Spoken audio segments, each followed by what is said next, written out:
Welcome back to the channel, guys. So you can see that there is quite a bit of change that's happened to the car. Number one being that it's in epoxy primer. So what we're going to do in this video, which is going to be filmed over a few weeks, is actually get this body worked, or quite close to being finished body worked, and then do a reveal of the final colour. But like, it looks pretty tidy as it is. This is I say grey 2K epoxy, which is over all of the main shell of the car. Front clip still needs some repair work down on the gravel pan, whatever it is, before I actually do anything with that. But we can see here that there's a few areas that need some filler work. So down here, can't really see it in this light particularly well, but where the roof skin was sliced there and the pillars tilted out, we've got a little drop in there. There's not much in it. Let's see if I can put something square against there.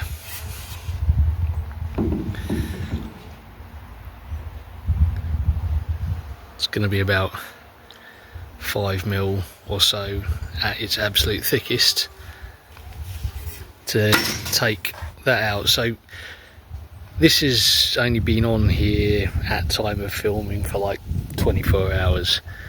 I'm going to leave it till it's about 48-72 hours in, but less than 7 days, so we can get some adhesion between the filler and the epoxy, rather than relying on scuffing it back. We're going to work on areas like this. Going to work on areas like this, but obviously there's been panels that have been let in, and we need to do a little bit of evening up of the surfaces. A lot of this stuff is just going to be done with normal Bondo style body filler. Larger areas like this, areas that go onto seams, like where we've removed the seams along here, and anywhere there where there might be some pinholes or some slightly larger areas to cover, like here, is going to be done with a coat of glass fibre reinforced, which is also waterproof, which is decent, so we'll have a nice waterproof surface. So again, like along here, some of the areas that need a little bit of extra work, like around here, and where, I'll be honest, this bit looks a little bit shit, because panel alignment wasn't great. Like, it's nice and solid, but the panel alignment wasn't brilliant, so you need to take away quite a bit of height discrepancy here and along there, but it'll all come up nice. And again, we'll use the fibreglass filler to build up the shape of where the drip rail ends. So that is the first thing that you will see on this. Is I'll go in the garage and I'll grab the MIPA fiberglass filler, and we'll mix it in and we'll start applying that. The actual body itself is pretty straight. This door looks like it's dropped slightly because there's no latch on it at the moment. The latch just pulls it up a smidge and gets it sitting perfectly in there. Likewise on the other side. This side is not quite so nice. It was never nice. Again, it's a bit difficult to see, but this door has a little bit of a wobble in it. Feel a bit of a low spot there. so it's going to need quite a bit more body working on this side. But the rear quarter is pretty decent, other than the little spot there and the little spot there where I welded the doors shut, and as I pulled the bracing tab off I put a dent right there. So that's entirely on me. So let's get to the garage and let's get some of the fiberglass filler out, and we'll time lapse getting some of that on.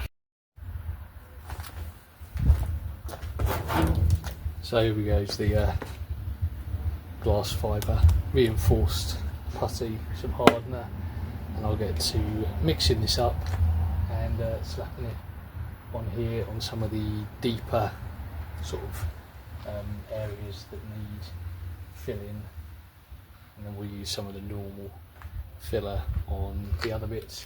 As I say, this is now at the stage where this will form a chemical bond between the filler and the epoxy rather than a mechanical bond. We have to scuff it back. If I left it for longer than 7 days, I would have to do that.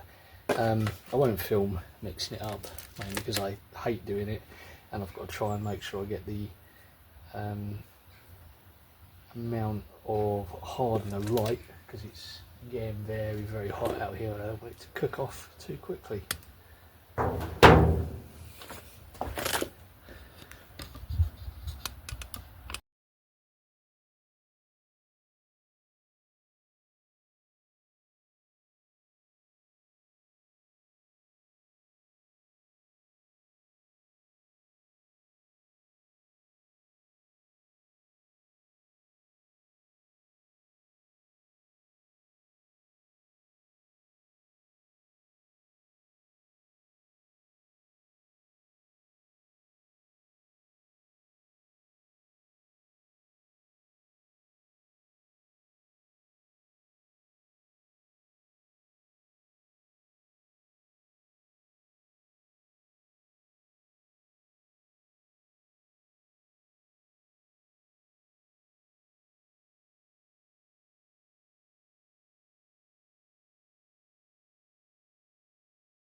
I don't know how well that came out on video, but that stuff mixed really, really well. It's I've only ever used sort of like cheap bridging filler before. This was a little bit more money, but it mixed into a really nice creamy consistency, which meant it laid down pretty well. It isn't going to take too much in the way of flattening back before we get normal filler skimming over the surface, and then it will be finished with spray on sand back filler anyway. So again, we've just gone over where there were joins, so there was that little drop in the window. I still haven't put a level on that, but it looks possibly like it's built up a little too high now, which is better than not high enough. And likewise round here, I did this side slightly differently, so this one didn't have as much of a drop in it anyway. Bottom of the window frame, so we've got a completed screen surround there. I've then gone and just neatened up anywhere that was welded over, in case there was any little pinholes. So again, just tried to start flattening that shape out. It's looking pretty decent already. There's a couple of rough bits here where I put a bit too much hardener in it and it dried off as I was trying to work it. But again, just smoothed in, started basically making up the shape of the drip rail there. Again, the back of the catwalk, just getting that shape in and leveling it all out. And all of the seams down here, just making sure any pinholes are filled and we start to get an actual bit of shape. Probably just going to go for a rounded edge on here. I'm not going to try and put a peak in it or anything like that. A few rough bits to knock off there. Again, the bottom part, and This is going to need a little bit more work because this side was a bit rougher and a bit more patchworky than the other side, but it is again coming together nicely.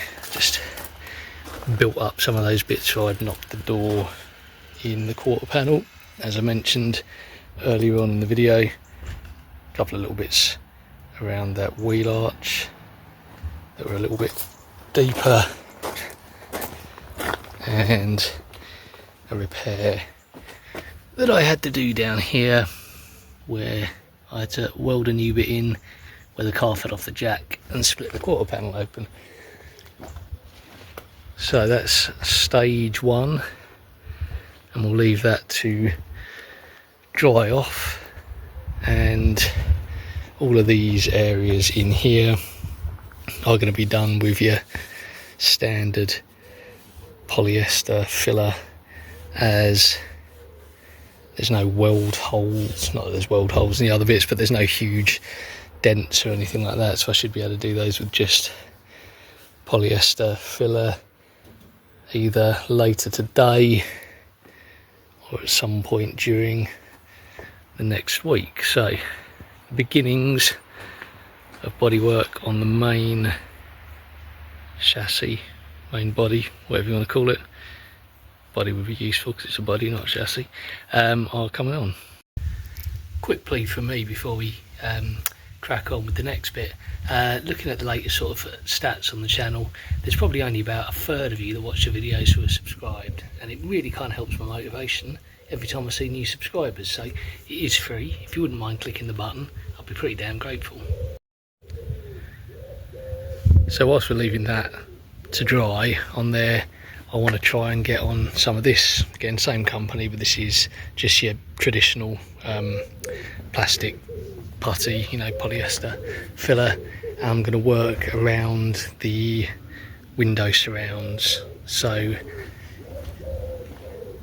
areas like in here where it's not particularly smooth that off and work on just flattening some of these areas out a little bit this evening. So I know there are other bits that need doing, but just a little bit of work on these for the minute.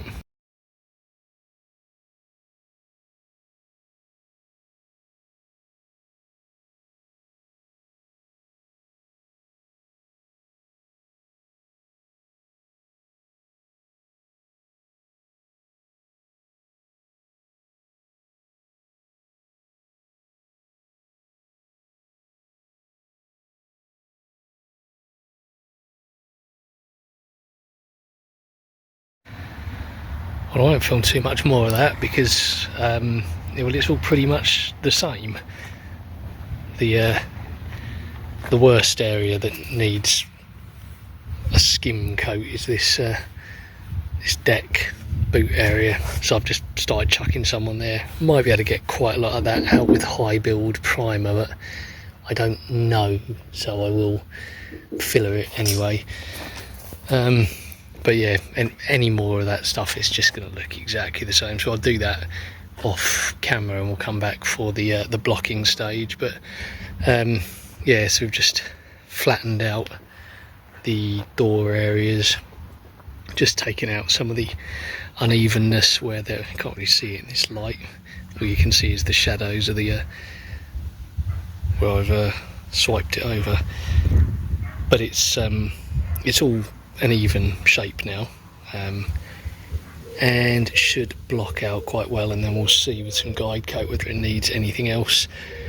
Just ran a finger around these areas just to even out some of the bits where the welds were not ground fully back, and it will make a nice edge for the stainless trim to sit in.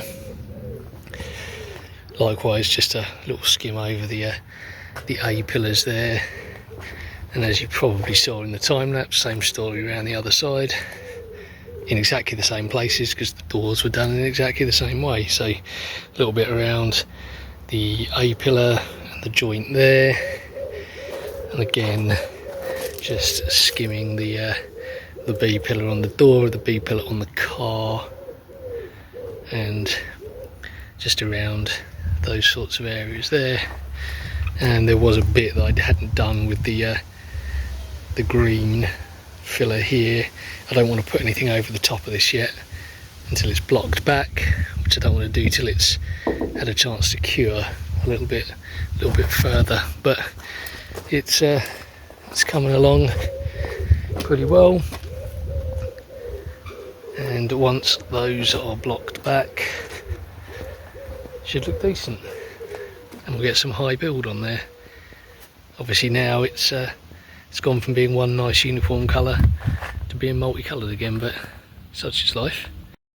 A little bit of a change of pace, because now we're going to leave that and we're going to jump to the front end and fix up this gravel pan, which you can see is absolutely butchered. Those of you that have been following this for a while will know that's because it had a 54 Mercury bumper on it, which involved having to cut loads of holes in the gravel pan. So let's take out the not permanently affixed yet floating grill bar, get that down there, and we can start working on filling this. So a few bits that just need knocking into place and welding up there. Likewise here, same story over there and around the corner. And then there's some filler pieces that need to go in here and in here. The curve should run sort of roughly along there. I do have the original bit from the centre, which will be going back in there, and then we'll fill the little gap there. It doesn't need to look hugely amazing because it is hidden behind the original bumper, but it should look pretty decent. So I'll template up some of these, and then we'll come back and have a look at kind of test fitting them. I won't bother filming welding it all into place, because again there's loads of that on this car that's been done already. I have, like I said I was in a previous video, going to permanently do the brackets for the radiator, and those have now been done. Might just stick a little weld on there, but they're bolted properly in, and we've got clearance to the bottom of the radiator. Not much, but a miss is as good as a mile. We've kind of run out of time for today, but as you can see we've got some new bits in here. So you've got a few big strips that need to go kind of behind there, and just to neaten up the front. But basically it's much better than it was, and it'll fill up nicely. I've also just kind of knocked back some of the areas where previous filler had been splitting, so there's no lifting cracks now, which means that I'll be able to put the epoxy primer over that as well. I think off camera I've done a little bit of first kind of flatting at the back here as well, so we're starting to get a bit of shape into some of those panels there. So unfortunately, oh yeah, got quite a lot further on this as well, blocked it back. Just another little skim needed on there as well. So unfortunately didn't get quite as far as I'd hoped, but it is progress. There will be a reveal of the final colour at some point, just not today. So yeah, thanks for watching, and check in as we progress if I don't trip over all of my stuff here and kill myself first of all. Yeah, check in as we move towards winter and stuff starts looking a little bit more the same colour. Cheers guys.